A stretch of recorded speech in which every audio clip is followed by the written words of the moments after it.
Welcome, one and all, to the Success Curious podcast. It's your man, Andy, here, and we are going international. Oddly, though, with a dude from Sydney. Sam Benton is joining me all the way from London. He's Director of Sales and Digital Training at Mad Masters, which is basically a think tank, a brain at scale when it comes to all things marketing. Very online courses that help lots and lots of people all over the world improve, enhance, rethink, rejig the way that they attack their branding and marketing actions when it comes to whatever it is that they're selling, the products and services or whatever. He is also, and this is how I discovered Sam, he is also the right-hand man of the absolutely incredible Rory Sutherland, who is literally I'd put him in sort of Mount Rushmore category from a marketing perspective. Not only because of the fact that he's just got all the accolades under the sun, but as well as that, and this is why I've got Sam on, is because Sam and Rory share an ethos that derives from simplicity, which, as some of you already know, some of you listeners already know, is one of my core values, is simplicity, which is why I was fairly keen on getting this lad on the show. He's born in Sydney. He's been over in London for 5 years. He's very, very international himself, with a partner over Chicago, and he jet sets all around the world. And he's rapidly becoming one of the authorities when it comes to all things marketing. Sam Benton, thank you so much for joining us. How are you? Absolute pleasure to be on the show. I'm good. I'm looking out. I kind of wish I was in Australia at this time as I look out over a 7-degree rainy shit day in London. But no, I'm very good and very happy to be here to chat to the audience. It's an absolute pleasure. Thanks for having me on, Andy. Oh, look, man, appreciate it. And you would know, right? Obviously, Melbourne has gone from 4 seasons in a day to 4 seasons in about 25 minutes. So, like, it's just gone absolutely insane. But we've had a rare hot 30-odd degree day today, which is why I'm looking a bit bloody tomatoey. Now, mate, thank you so much for joining us and taking some of your time out. I know how chockers you are and how in demand you are, especially this time of the year, so I can't tell you how much I appreciate it. For those people that don't know who you are, give us a bit of a elevator spiel on your trip to this point and what puts you where you are today. Yeah, cool. So I started in sort of like an advertising sales background a while ago now. I always had a cousin that I looked up to that was in the advertising space and just thought that that world was such a cool place to be in. It had nothing to do with what I studied at university. I studied teaching at university. I was going to be a maths and PE teacher. Decided to completely scrap that off and then went into sales in the digital space. Did that for a few years in Sydney, and they moved me over to London to be their sales director over here. And then by sheer chance, I came across the guys that run MadFest London, which is the biggest marketing and advertising event in the UK. It's huge, and it's done in a way that makes events and conferences look fun. And it actually is. Everything you eat and drink at the show is free. So it's basically a 3-day marketing. All the senior marketers across Europe and the UK have a wicked time there. You have loads of booze. It is a great environment. And by meeting them, I then got teamed up with Rory Sutherland, who at the time I was vaguely aware of, but it was pre his rise to fame. And he is one of the best minds in the world. I totally agree with you when you said he's on the Mount Rushmore of marketing and advertising. There's few people that think the way he does and can put things in a way that is so understandable. And those messages can carry on. It's not just, here's how it was 30 years ago, figure it out now. Those things, some things aren't changing, some things are ever changing, but it's how you can stay on top of it. And as brilliant as his mind is, he won't be offended when I say this. He doesn't have a commercial bone in his body. So when we get to He's not exactly a poster boy, is he? No, and he's not. But when he starts speaking, everyone, it's like a stand-up comedian. Everyone's so engrossed in everything he says and everything he does. But it was such a good partnership from the get-go because I was coming at it from a commercial background of how can we give you a legacy, which is what he wants as well, beyond when he leaves the ad space. but also then how can we actually make this global, and how can we monetize what you're putting out there instead of just speaking at conferences and Mm. running obviously everything with Ogilvy. So we teamed up there. Mad Masters had just started, and I've kind of run with that ever since. And since then, we've sort of had 10,000 people from all around the world go through our training program. I think it ticks off something like 47 countries from where people have joined. So there's some really, and it's not just marketers and advertisers that have done it. We've had a large amount of our people come from a sales audience or an agency audience. The most recent one, our intake that kicks off next week, we have a team of dentists and a team of police officers joining. So it Amazing. shows.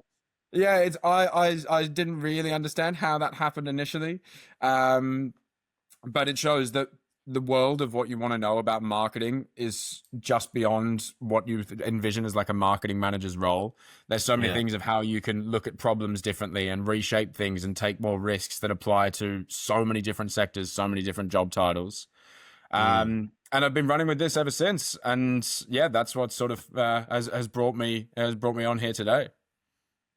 Well, I'm full keen on geeking out with you on this episode, man. Like I love this shit. I really, really do. And it really does flick my switches. And when it comes to the marketing space, a lot of people just assume that marketing is just selling stuff, right? But team, if you go and listen to Sam, or if you go and listen to Rory even, either or really, what you'll very, very quickly understand is that what marketing essentially is, and Sam, please tell me if I'm talking bullshit here, but what essentially marketing is, team, it's not the selling of a product, it's connecting a product to the humans to create a level of appeal that then drives them to want to interact further and then part with commercial, money or whatever it is, right? Money, time, resources, whatever, right? It's the connecting of the purpose of the product or service to the human that's on the other end of the deal, right? And then rocking and rolling from there and making it a foregone conclusion.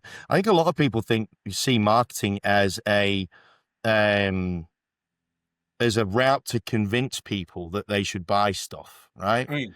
But tell me if I'm wrong, man, but I think that's complete bollocks. No, no, I mean, I totally agree with you there. I think now, if you look at the word marketing, there's obviously everyone has their own perception of it. But nowadays, if you look at marketing, research and development, and innovation, they're pretty much all the same thing, really. I think they should all Mm, be bundled in together. I mean, I've come from a sales background, right? We always used to have those jokes of marketing sit on that side of the office, sales sit on that side of the office, and oh, the leads are shit. They don't work. That's marketing's fault. Or marketing have a go at us for not being able to close things. But mm, when you actually look at innovation as a whole and actually being able to disrupt things and change things and do things for the better and actually move commercial goals forward, you view sales and marketing almost as one collective effort. They're sort of two peas in the same pod, really. You're both mm, trying to influence the way a consumer, a customer, a business, no matter what industry you're in, make a decision. And if you can work together on that, whether that's a salesperson, a marketing person, an innovative person, a growth person, whatever it is, you're working together to move someone from point A to point B and hopefully commercialize that along the way.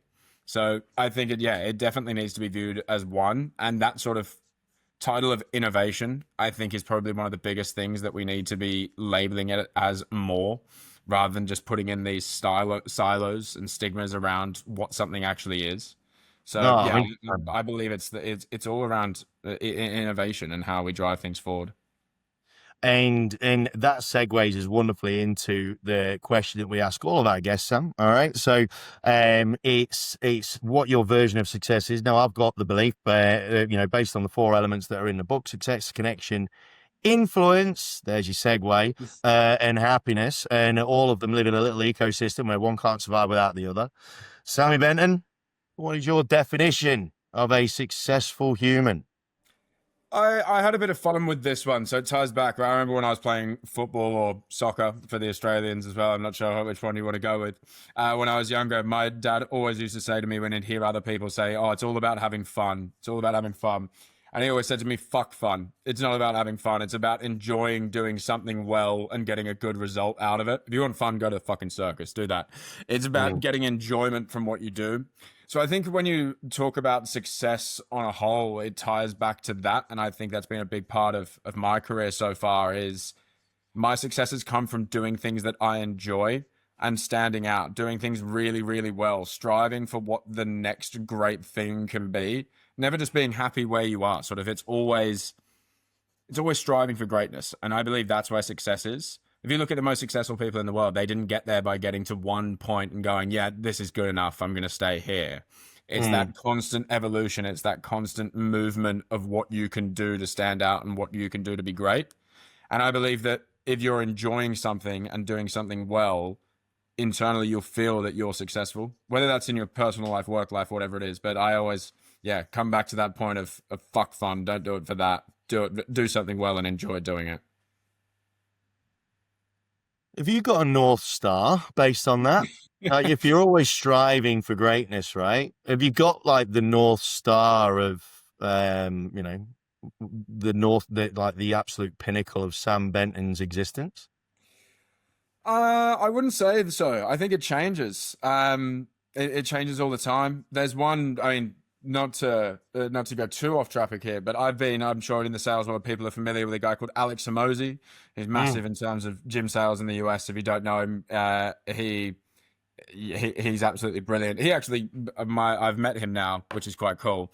But my old boss, when I was in my first company, gave me one hack to sales, which is if you watched 15 minutes of sales content a day, you just consumed that around ways of closing or different things. You did that every day for a year, just 15 minutes, you'd double your salary within 12 months. And that, I was like, when I first heard that, I was like, oh, that's absolute bullshit. I don't actually believe that. It's just trying to get you onto something. But I did it in my first ever role, and that was quite something. So Alex Hormozi sort of shaped my thing, my way of working and a lot of the ways of how I sell. But he was on a podcast recently. He was doing one with Chris Williamson, and they were going into sort of the meaning of life. And Alex Hormozi said that your meaning of life, there's all this search for it. If you want to go into Hitchhiker's Guide to the Galaxy and go 42, you can. But your meaning of life personally is the reason you would never kill yourself. So it's like, if you ever look at that personally, your reasons of why you want to be alive, that's sort of my meaning of life. Cool. What are those reasons for that? Why do I cherish what I'm doing? Why am I here? And then you're constantly striving to build on them. So a lot of that around me is my family. It's around my work success as well. And it's where I want to be in sort of 10 years time. But that changes. That's going to change all the time. So what you look at is sort of like, cool, where do I view importance in my own life? And that's, as I said, that's going to change all the time. But being able to not just have one set goal, especially if you're a junior person that's sort of coming into sales or you've been in it for 5 years, 10 years, you might have that end goal of where you want to end up. But more often than not, if that's not changing as things go on, you're going to end up disappointed. You will feel like you haven't hit it as soon as you want. Maybe if you hit it in 11 years instead of 10 years and you've put too much pressure on yourself, you don't get to enjoy that success. You don't get that enjoyment along the ride. So I think being able to constantly change your goal of what you want, and then when you hit it, not resting on your laurels, being able to set that next one for where you want to go from there. I believe that's sort of my stance point in everything I do. Allow me to play devil's advocate for a second here, right? And please feel free to shoot me out of the water. I'm hoping you do.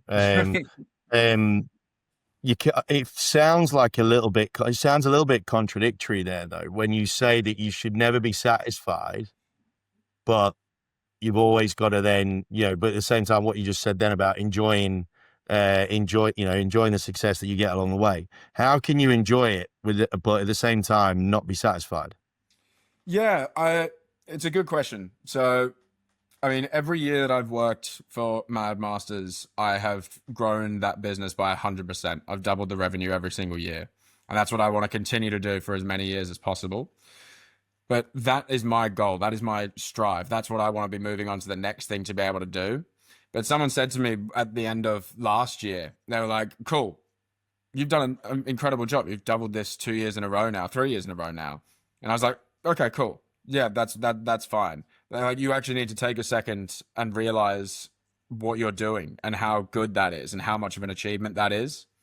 So I think there's milestones and being able to cherish doing something well and hitting them and actually being able to take that time and go, cool, all right, I have done something brilliant here. I'm doing something really well. I have hit this.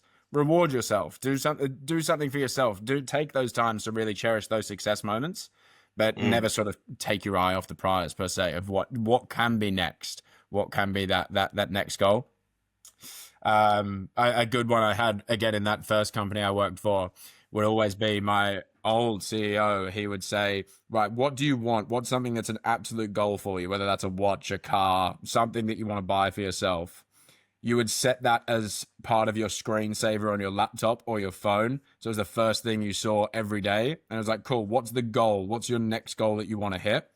And when you hit that goal, you're going to buy that thing for yourself. So that was sort of like the immediate feedback from yourself of, okay, cool, I have hit that goal that I've set for me in 12 months' time. But then as soon as that happens, you've done that. Then it's like, cool, am I happy with just this? Or do I want to do the next one? How can I then go even better the next time? So I would say it's sort of like being able to cherish what you do well and enjoy what you're doing well in the time. And definitely don't just be like, cool, that's done. I've hit that next one. Really cherish the success that you have along the journey, but always then strive for something afterwards as well is what I've taken on.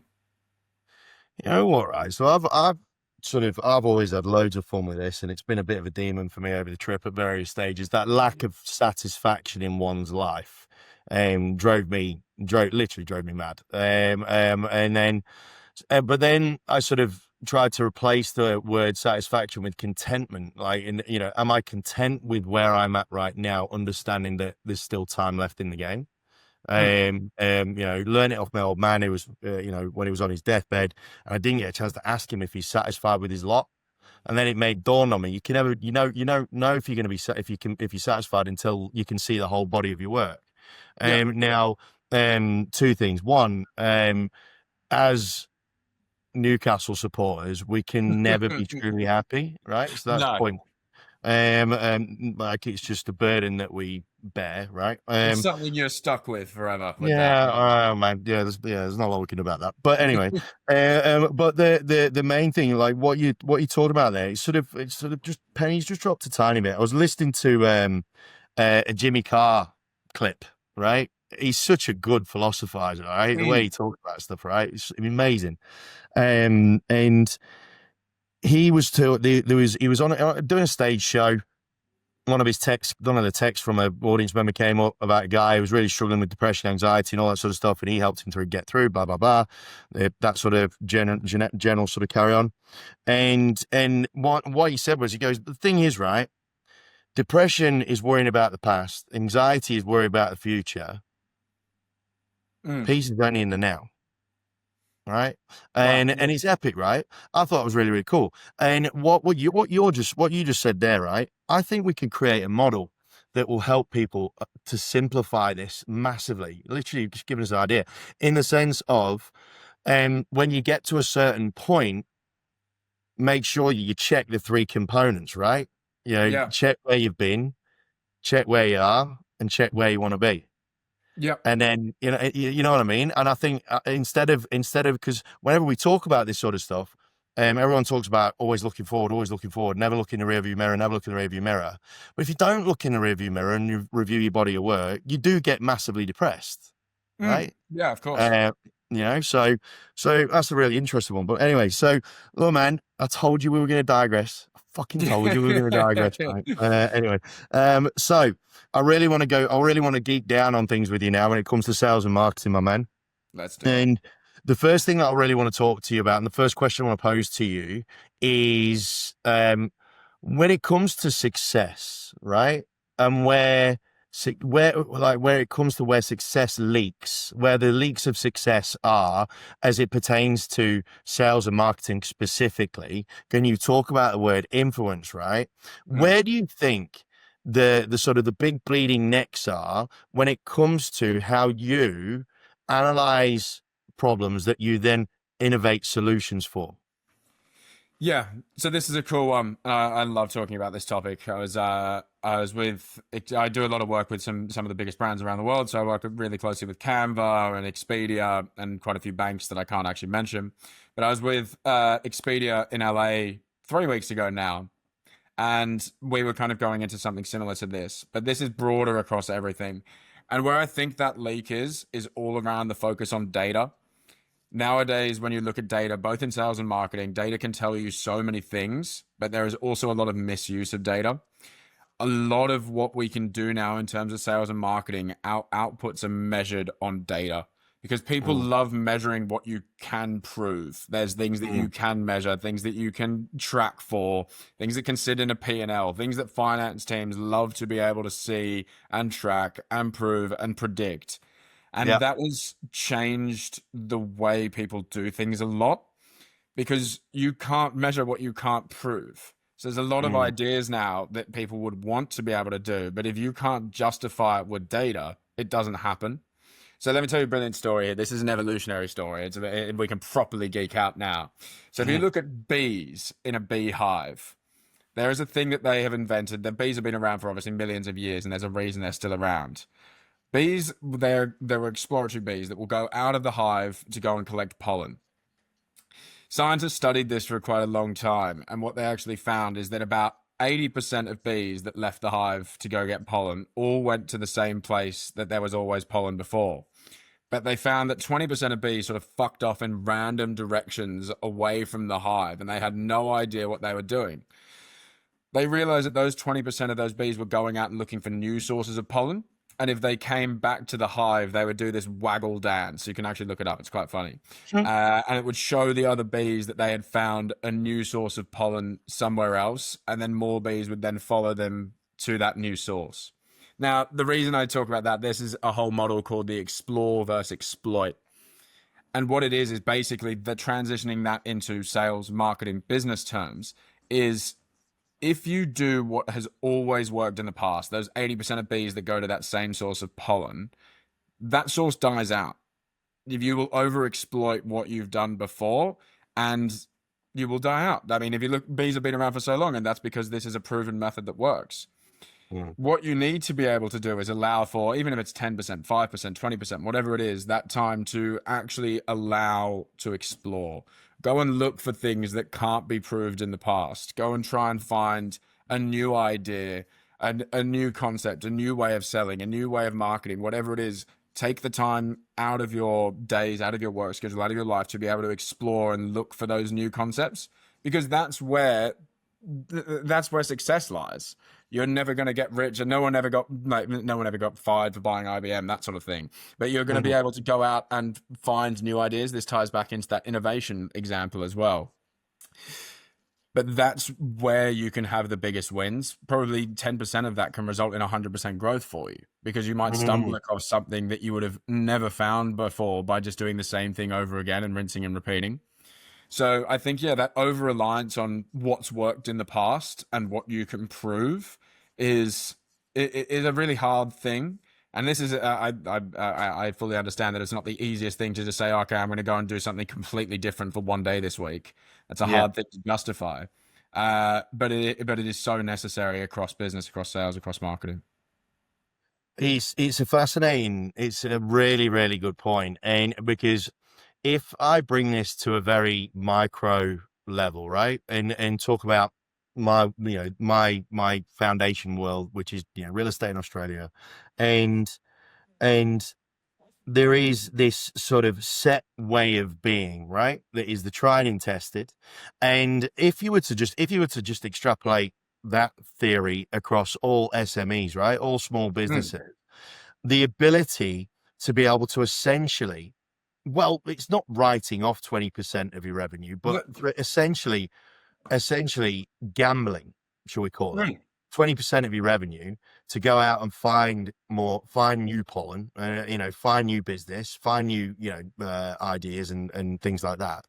And it's really, really difficult. And I'm really glad that you really sort of clarified that just towards the end there when you said, obviously it's not easy, but when you look at the real estate side of things, a lot of the time we're banging on about prospecting and trying to find new leads, essentially trying to find new pollen, right? Mm. Um, and yet, outside of doing the tried and tested, we're just doing there's no innovation. Well, there is, but everybody innovates in the same way. So, Yeah. and the people that try and be different, there's the immense level of tall poppy syndrome down here that I'm sure that you'd be familiar with, Yeah. that prevents a lot of people from actually going and buzzing around in different flowers in different areas, right? Yeah. So, what would your advice, what would your thoughts be? How could you help people to get over that anxiety of essentially gambling 20%? Well, and it might not just be money, it might be just be resources, right? Yeah. If they're a small operation, 3 person operation, and time is of the essence, how can you help them to break down that anxiety a bit? Yeah. So I think it's more on your time side of things for a lot of people is how do I justify what I'm doing? And I think there is that sort of fear of failure, that fear of not being able to come up if that idea doesn't work. Mm. Um, but what I would probably say in terms of this, I will tie this back in as well. There is a brilliant book called Reverse Benchmarking by Will Guidara. And I will give a story here, and then I will give you your answer. What he did was he owned it was 11 Madison Park, a restaurant in New York, and I think it was ranked sort of 50th best restaurant in the world at the time, but he wanted to take it to number one, and he needed to figure out how to stand out and how to do things differently. Essentially, how to be the exploratory bee and look for those new ideas.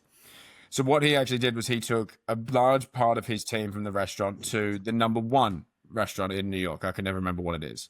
And he said, I'll pay for the whole meal, everything's covered, but I want you to take notes. I want you to take notes across the whole thing. And about halfway through the meal, he started asking people, what are we writing down? What are we noticing here? And a few of them said, oh, the napkins are really good, or the flower display is unreal. And he said, no, fuck that. I don't want to know what they do well. I want to know what they do shit. What are they not doing that we could potentially do? Because you couldn't afford to do the flowers. Or if someone's already brilliant at something, there's no point in just copying that because you're never Mm. then going to be able to overtake them. Yeah. So what he found was that a couple of people from his team said that they'd ordered beer and they were treated like shit, like most people do in a Michelin star restaurant because they want you to order wine. Yeah. So the beer was subpar and the coffee was terrible at the end of the meal as well, were the two takeaways that he got from the number one restaurant. It was sort of like if you ordered a beer, it was like, oh yeah, we've got VB on draft and some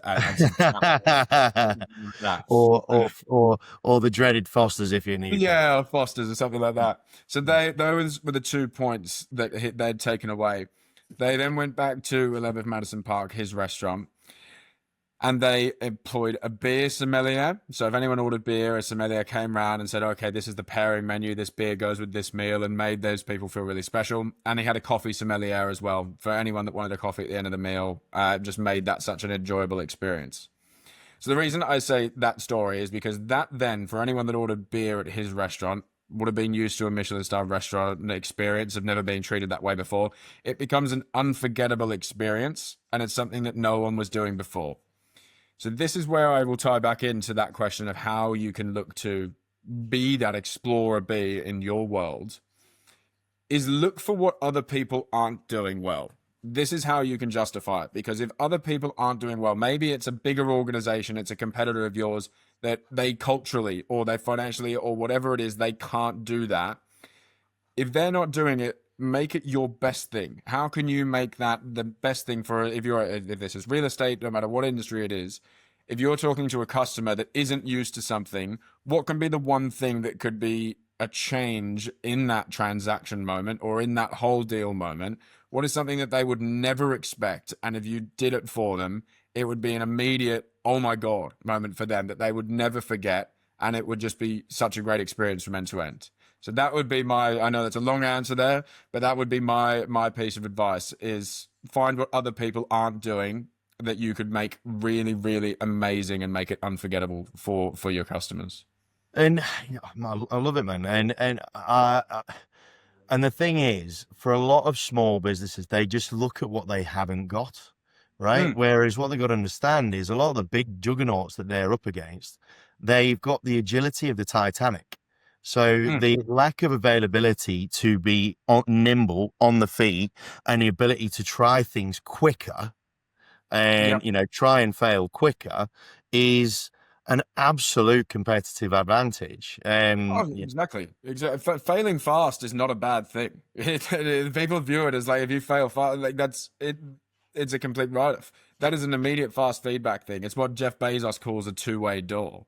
Yeah, And the Amazon have had that thing for he's had that process since the beginning. I mean, example of that would be a one-way door is an irreversible decision. Building an Amazon packaging warehouse in the middle of Texas that cost them billions of dollars. That's an irreversible decision. That's a one-way door. A mm, two-way door is something that you can trial and test and see if it works, see how you could shape that. But if it doesn't work, it's a two-way door. It's something that you could easily then come back away from and say it didn't work. That's the whole thing. Amazon Prime. When he first said Amazon Prime and they wanted to launch it, Jeff Bezos, apparently every other person in the room said it was a shit idea. They never wanted to do it. It will never get any traction. It won't work. But he said it's a two-way door. It's something that we can test. It's something we can launch. If it doesn't work, fair play. We'll switch it off. But that would have never happened if you didn't want to actually try and find those new ideas and have that two-way door system set up. And a lot of SMEs, yeah, you're not in. If you're an SME, you're not a big corporate structure that has 100 different procurement people and a ridiculous finance team that's telling you, no, this is how we have to do things. You mm, are in a position where instead of looking at what you don't have, it's what you can even make better about what you do now. Or if there's mm. things that your competitors can't do, how then can you elevate them as well and sort of, and do them as that two-way door. Don't just completely relaunch your entire business or do something irreversible on one idea, but test and trial new ways of doing things or new ways of standing out that can really have that massive impact. Absolutely. I could not agree more. And the thing is, yeah, everybody's looking for, and it's understandable, man, when you're trying to find something that can essentially reinvent a wheel. But when the wheel is essentially defined by whether it's legislation, whether it's, mechanics that are a legal requirement, things like that, in something like a real estate transaction, that's the wheel, and you ain't reinventing Right. that bastard. So you might as well look at how you can do something to allow your wheel a bit of airtime beyond anybody else that's doing all the same stuff, right? Yeah. I was chatting to a client of mine this afternoon actually, and you know, case in point, what, three-person operation, there's like a couple of big brands that dominate her particular market, and there was one thing that she has that I know the other ones haven't got. It's that level of uh be a level of connection and attention, right? And not Right. attention to detail as such, but a level of attention that she Right. pays and to the consumer. And I said, man, you've got such an opportunity here because yeah, they might be doing more, but jeepers, they ain't going to be able to do it in as personal a way as what you could, right? No. And you talk about creating opportunities to make indelible memories, right? To Mm. leave indelible marks on the psyche of people. That stuff's going to be way more effective than the promise of getting an amazing deal, or the promise that this marketing course is going to revolutionize your business and all this sort of bollocks, right? Yeah. And And really, really interesting. sometimes you Really, might not be able to necessarily prove the success of it straight away. It might be something that might take a bit more time to get it back. But if it's something that you believe in and something that people are enjoying, even if it doesn't lead to immediate success, it's something that is worth doing and worth continuing with. I mean, I'll give you an example. AO, you would know it, Andy. AO appliances, they deliver white goods. And in Australia, I guess it would sort of be, I don't know what it would be, sort of the Good Guys maybe, or yeah, yeah. Harvey Norman, sort of similar to that. But we do a bunch of work with them, and John Roberts is their owner, or their founder actually. And what he is actually now the largest buyer of teddy bears in the UK. Now, the reason he does this is because AO actually deliver all of their own goods themselves. So they have all of their own delivery vans. They deliver everything. They don't go through a third party service. What he does is he has an AO branded teddy bear and a box of them in every single van. And when they do the delivery, if there's a child in the house, they're instructed to give the AO branded teddy bear to the child. Now, that is something that he probably spends over £5 million a year on teddy bears. That's the budget. That's something that a CFO or a financial person would probably kill straight away because there's no way that they can prove that that actually has an ROI that works. I mean, I Mm. guess you could probably do it that 50% of the houses that have kids you give them to and 50% you don't, or you like gave the child the bear and then took it away and tested their reaction or something. Yeah. Gave it to him for 5 minutes and then took it Yeah, off yeah, and that's a joint. I'll take that back. then give him a clip on the way through. Yeah, but that level of what he does there is something that they wouldn't expect. It's quite a nice little gift. It's a nice to have. And then there is that subtle AO branding that's then constantly in that household because that child will never give up that bear because it's something that's been given to them. That's Yeah. then constantly around. Yeah. You're never going to be able to justify the ROI on teddy bears. Yeah. But it is something that he will never kill because he's so passionate about it. And because they have their own delivery drivers, it's something they can do that none of their competitors can do. So 100%. that, yeah, it's being able to find that as well. 100%. 100%. Now, I want to take a slight turn. Mike, I'm sure you're getting a little bit bored of this as well as I am. But we really need to tackle uh, consumer behavior as it pertains to this Gen AI boom, right? Because AI has been kicking around for donkeys already, right? But from your perspective, as someone who has got a very, very sharp eye for consumer behavior and all that sort of stuff, that's essentially what you do, right? Is assess consumer behavior for whichever brand it is. And what are sort of the real key things, like the real universal truths around consumer behavioral change with all this Gen AI like bloody pop off? Yeah, I think the biggest thing to realize straight away is that humans are not logical creatures, right? We do not act rationally about anything when it comes to price, when it comes to feeling it. Nothing is logical in the way we view things. So this has been changing long before AI. I mean, even if you look at things like Klarna that came in, that split payments, that's the way you view things there already was something that was completely different. I was buying a Dyson fan the other day and I looked at it and it said £450, about 900 Australian dollars or something like that on the site. And I said, no, fuck that. I'm not paying that. That's way too much for a fan. Then you look underneath at Klarna and it said, instead of 450, it's 3 times 150. And I thought, oh, okay, that's a good deal. I'll buy that. It shows that we're not logical. 3 times 150 is still the exact same price, but if you reframe things differently, it shows that it can have a completely different result. So this has been happening, I feel, long before AI. But when you look at how consumers and customers are now interacting with it, they have so much information and content at their fingertips now for how they can research things. I mean, I can't remember the last time I bought something without looking at least one sort of comparison or two comparison because you need to be able to justify it against something else for anything you're buying. If with AI now, that can pretty much be done at the click of a button. You could say compare in the real estate space. You could sort of say, all right, find me the 3 best real estate agents into ChatGPT or whatever it is, or whatever you wanted to look out for, things like that. AI is making content and yeah, I mean, anything related to content. It's making information so much more available to people. So I guess what you can do with that is how you use that to your advantage. What content is being put out? I mean, me, myself personally, I'm posting insane amounts of content every week because then I know that way across our course, we do it with Mad Masters as well. The course we do is that if anyone is using AI for that, they say, oh, Rory Sutherland looks great. He's come up on my TikTok. What else does he do? Plugging that into ChatGPT, I know Mad Masters is the first one that comes up. So it's making sure that you could use it to your advantage. There is still a level of fear, I think, in the environment of what AI is doing and where it's going and how it's shaping things. And I think that comes from a level of unknown or uncertainty around what it can do. So I think what you need to do is focus on what are people using it for right now. They're using it for search, they're using it for comparisons, they're using it for data, all of those sort of things.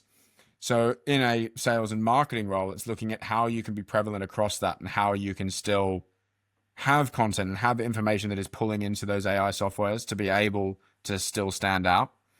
Because again, consumers like to think, well, humans, we like to think we're logical, but we're not.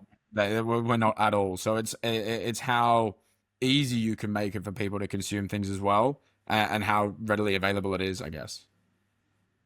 when it all popped off, 'cause I'm sure you would have been across it to a degree earlier than most, right? I'm confident that would be the case.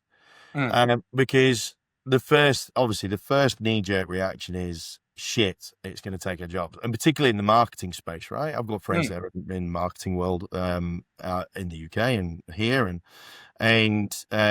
for a few of them, those guys, they there was that grave concern that the creativity piece is being expedited by this bit of kit that is a buttload cheaper than me. Yeah.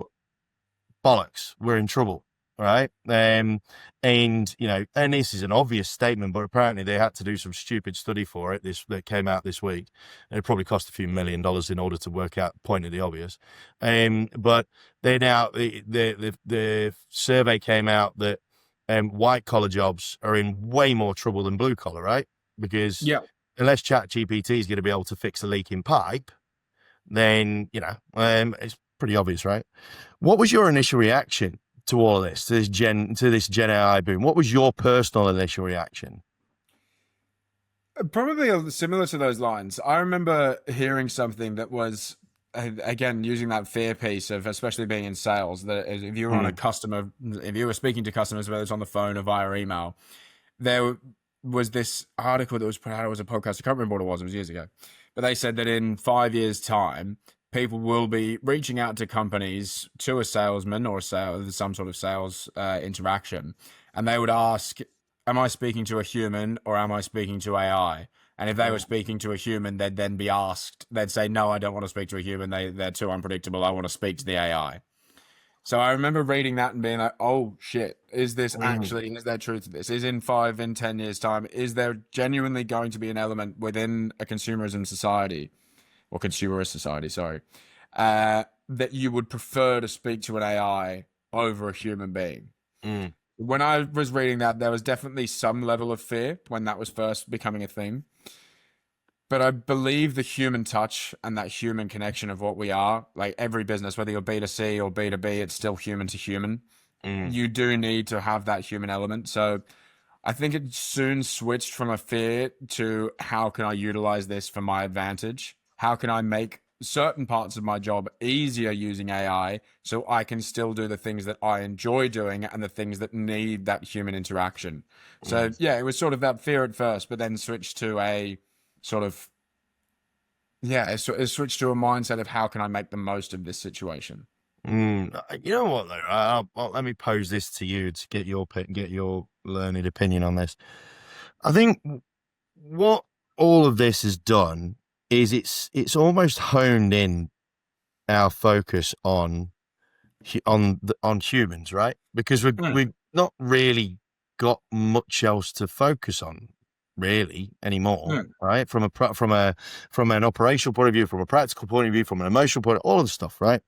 And it was actually it was actually sort of really penny drop when I was observing my 11-year-old who I was cooking dinner.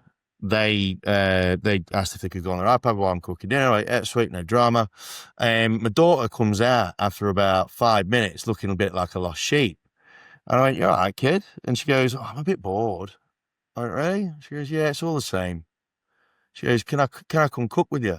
I'm like, "Fuck yeah, of course you can, do it. Come on." And we successfully completely balls dinner up, but that's the point. But when I was thinking about that, I then went on TikTok, right?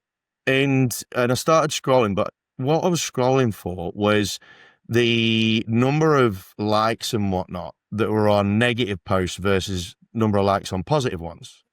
I had a bit of the butchers at that. And like the negative ones were decreasing gradually, right, as I'm going through. And then every so often, but it would only be like it'd be like a 10-1 or a 20-1 ratio of whinging to positive. Might be a reflection on my whinging POM algorithm, but again, that's another topic. And the one positive one was a lad that was wandering around London giving little bunches of flowers to old people, old chicks, right, randoms. 2.4 million likes. It annihilated every single negative post that I'd seen by God knows how much. And it made me think, right, you know what? There's a generation that's coming through where iPads are their constant now, right? They're at school, iPad. Home, iPad. you know, travel, iPad. So now they're starting to crave the novelty of human interaction again, right? Yeah. And couple that with an observation that I want to ask you about, because we're all focused on humans again. I feel like we're being conditioned to want to feel good again. Yeah. I think there's a desire for people to want to be happy and feel good. I think the momentum's rising. Have you observed shit like that? Yeah, I especially recently as well. I think there's so much fear in the world, and so many times that you could focus on the negative. It's a mindset change in a lot of people, and I Mm, think that's massive across younger generations. Is how can you focus on what is good in the world and what is good in your life, what is good in your job, and focusing on that is obviously going to get you into a much better space. We've all been in positions where you've had a shit day, or you've lost a deal, or something's gone tits up, and if you just sit there, you'll put yourself in an infinitely worse mood if you just sit there and focus on the negatives and mm, focus on everything that's bad. Oh, this is shit. It's never going to get better. It's a very hard thing to do, but being able to shift your mindset to look at what's positive, what's good, what's happening, what else can I be doing? That's what people need, and that's what people want now as well. Even if you look at LinkedIn, the posts that do well are the success stories. It's the same thing that what you're saying with TikTok there. mm. The posts that do well are, oh, this ad campaign is unbelievable, or look at these client results, look at this. This is some amazing things we're doing. The ones that don't necessarily do that well, unless they're massively controversial, were ones going, oh, this is all shit. Oh, Mm. AI's made everything bad for everyone, hasn't it? Oh, the new Omnicom merger, yeah, everything about that. You look for what you want to do is look for insights. How do you do things to stand out, but how do you frame it in a positive way? Because people like that. If they read positive things, they feel positive themselves. People like to be, as you said, people like to feel good. People want to feel happy. You've never woken up in the morning and gone, shit, I hope I have a bad day today. Like, Oh, totally, man. But yeah, I just think that to go on from your point, like the volume of negativity that's kicking around in the world, it's almost becoming white noise, mm, right? Because it's that constant, and this is where I think mainstream media could be in deep shit, right? yeah, Because they sell based off negativity, right? yeah, They think that volume of clicks is more prominent if they bang on about bad shit as opposed to good shit, right? yeah, Because humans like drama and blah blah blah blah blah. I actually think that we're having a bit of an evolutionary shift in what the brain prioritizes to a degree. yeah. And I just think that it'd be interesting to see your take on that in a year or so's time. I mean, when you've done all your big stuff with your big wigs and all that sort of jazz, and really looking at how, the more positive you go, the more success you can have with whatever it is you're broadcasting, right? Yeah. No, I completely agree with you there. Yeah. Now, one last question. I'm conscious that I've taken up your time, Yeah. have you got a hard out? No. I'm all good. I Okay, got time. sweet. So one final question, man, and really want to focus the attention gun on you, my man, because you've you've traveled, you took a punt on yourself. You went from wanting to do teaching to or going into teaching to just taking a punt on something that you enjoy doing. You then took that punt and then doubled down on it by moving halfway across the world to give it a crack over in England. You have now found yourself off the back of that punt, um, working with one of the best brains in the world, and with the biggest brands in the world on a regular basis. All Mm. right. And you're living the life that most people would think, nah, no fucking chance, right? No chance. Um, what does it mean to you for when it comes to the desire to back yourself? And was there, when you took that initial punt, was it something that really scared you? Or was it something that just felt like a thing that you naturally needed to do? And can you talk us through like how you've noticed within your own trip the benefits of just backing yourself when it comes to certain things? Yeah. I mean, I always believe that betting on yourself is the best thing you can do because you can control all the outcomes. I remember across across my career so far, there's been moments where I've gone kind of there'll be levels of self-doubt that will creep in. But it ties back. So I used to play a lot of football, soccer again, sorry. Uh and I was a goalkeeper. I played for Manly United in the like Australian in the NPL for quite a while. And being a goalkeeper in that sort of always taught me it was like, cool. I need to have confidence in myself because I need to project that onto the team. And if your goalkeeper doesn't look strong, you're always Mm, kind of fucked before you get started. mm. And there was the big thing of, cool, if you make a mistake as a goalkeeper, you are always the one that people will blame. You'll put all of it on yourself. You'll put it on. I used to do it if ever you had a howler, you would feel it for weeks. You'd know it, and you'd know that everyone was looking at you. But if it was the 90th minute, there was a penalty, and you saved the penalty in the 90th minute, or you saved the top corner shot and tipped it over, you were the absolute hero. So what I always wanted to do is, instead of sort of looking at or what if this one goes through my hands, it's the what if I save the penalty sort of mindset. And I think being able to put the time into what I wanted to do with the move, with changing roles, with things like that, and really progressing, and then ending up being sort of Rory's right hand man, was just all about sort of looking at opportunity. Where can I be able to upskill myself? Where can I train myself along the way to be able to have the confidence in myself to be able to strive for really great and good things? Mm.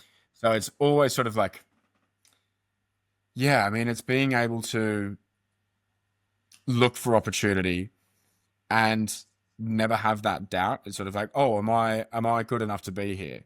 Mm. It's no, you are. You're here for a reason. You're doing really, really good things. So I think, yeah, being able to bet on yourself and put time into what you're doing. I know obviously everyone works full-time jobs, but read that book, take that training course. That's obviously a selfish one for me. Take Mad Masters if you really want to. It's fucking brilliant. Links in the show notes. Yeah, yeah. Link back. Take Mad Masters. Uh, But really, sort of do the training courses, read the books, read articles, be able to make yourself really confident and knowledgeable and in the know of what you're doing. And when you're like that, that seeps out. That's the goalkeeper reference. It seeps out into everyone around you, and it will seep out into teams. It will seep out into your everyday life of just being able to be confident and continue striving for things. And I don't think I'd ever stop doing that. And I absolutely love the journey that I'm on so far. have you made I know that a lot of people talk about, you should, if you're making certain decisions, you should never have regret in your life and all that sort of stuff. I think that's a crock of shit, right? I think, there's always going to be certain decisions where you look back and you go, oh, fuck. Right.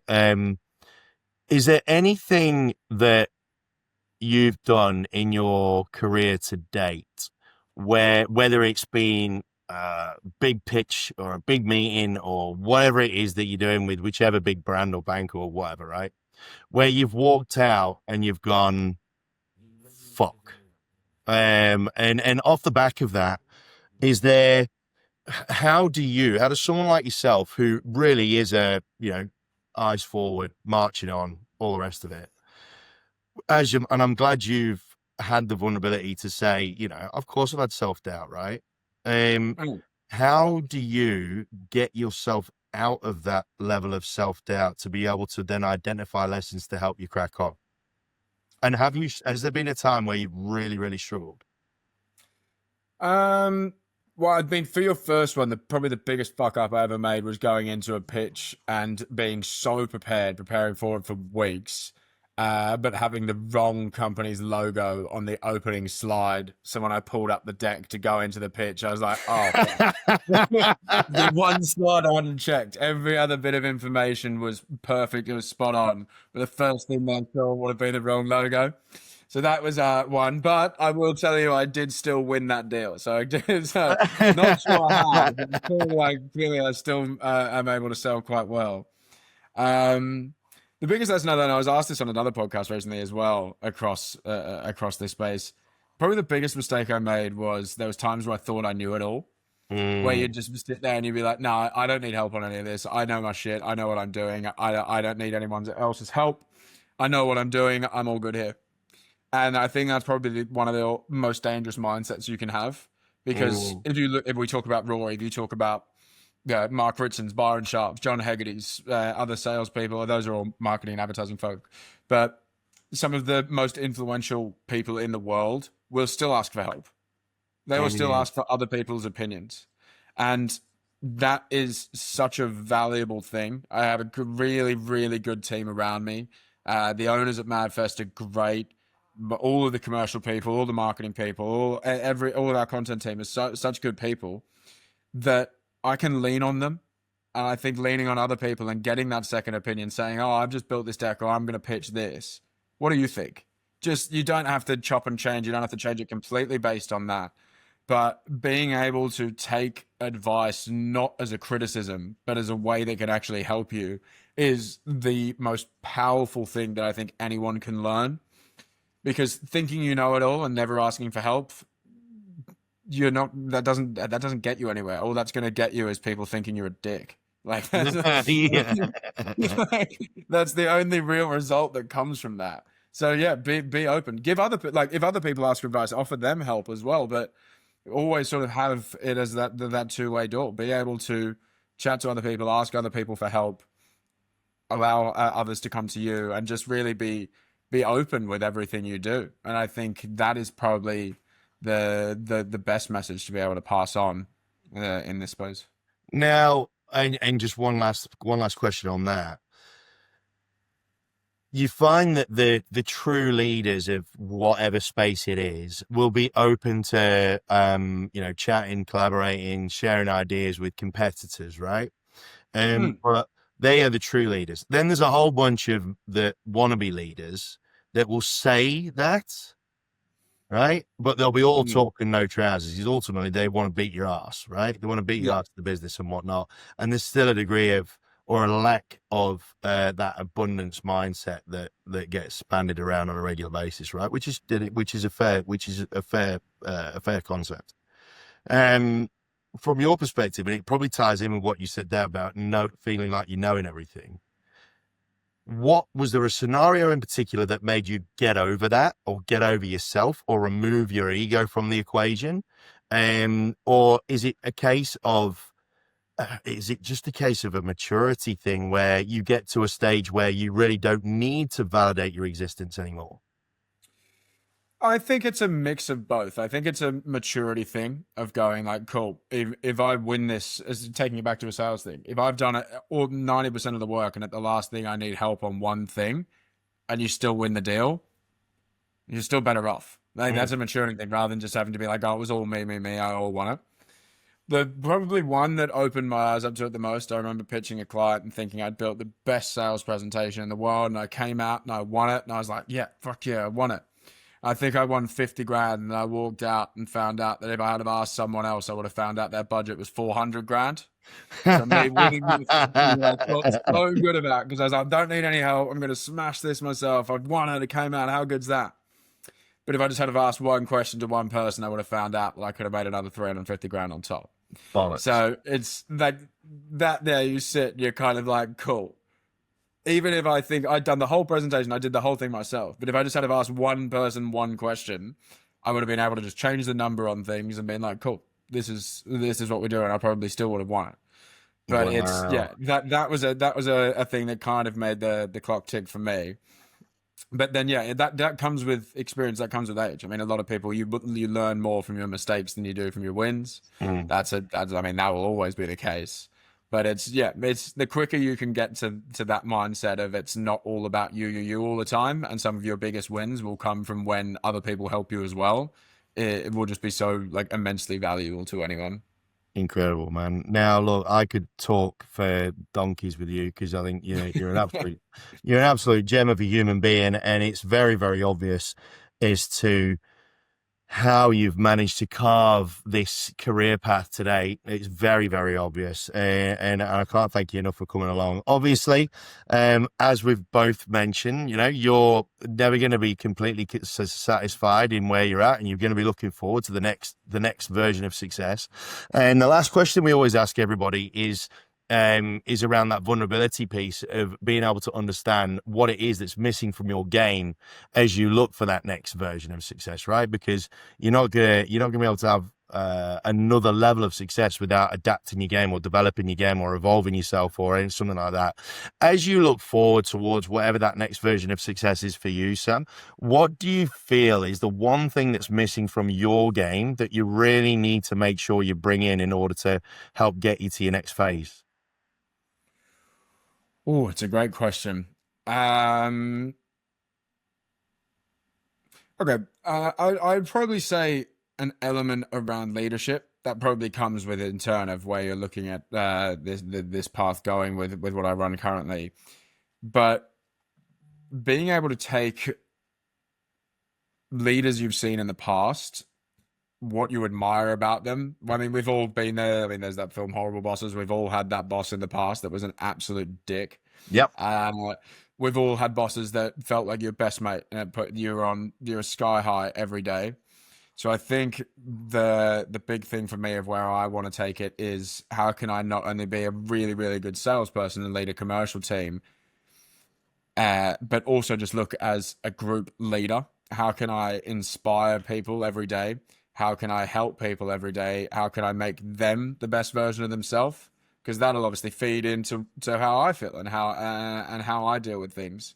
But being very sales focused and training focused now as I am, I feel like I've done well in that space. I won't ever deny that.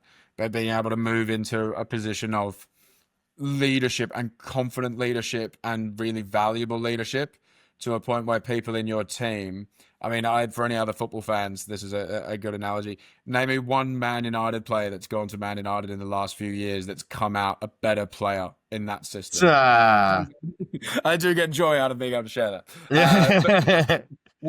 No one has really. I mean, you could maybe say Bruno Fernandes, but he was already quite good.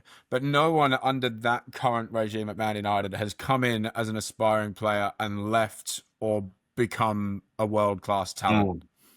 So what I would like to have as part of what I do in the future is be able to bring people in that are good people, great salespeople, great marketers, great whatever, but be able to make them world-class. How can I advance their careers? How can I help people around me really be the best that they can be as well? Amazing, man. Look, Sam, I can't thank you enough. It's been an absolute pleasure to connect with you, man, and I really, really appreciate your time. Team, I will make damn sure that all of the various links to Mad Masters and all of the stuff that Sam does will be available for you to click and go and have a look at. I can tell you now, it's something that I'm really, really. It looks like I'm probably going to end up signing up in the next week or so, anyway. I've got a couple of big flights coming up, so I'll smash my way through that instead of watching like Avengers for like the 15th time. But Sam, thank you so much for your time. I can't tell you how much I appreciate it, man. No, it's been an absolute pleasure, Andy. Thanks for having me on. All right then, team. I've taken a bunch of notes. I'm sure you have. Make sure you keep reviewing everything that Sam Benton's just been talking about and there's a couple of books there. Reverse Benchmarking is certainly a book that's going to hit my library in the next 5 to 10 minutes. So make sure it does you as well. I think that's really, really important. If you have uttered the question, what's my USP? I'm struggling to find my USP, blah blah blah blah, that sort of stuff. Then I reckon this reverse benchmarking is going to be a book that you need to get in your life ASAP. Team, though, until next time, stay safe, stay healthy, stay happy. On behalf of Sam in London, myself in Melbourne, take care of yourselves. We'll speak to you next time.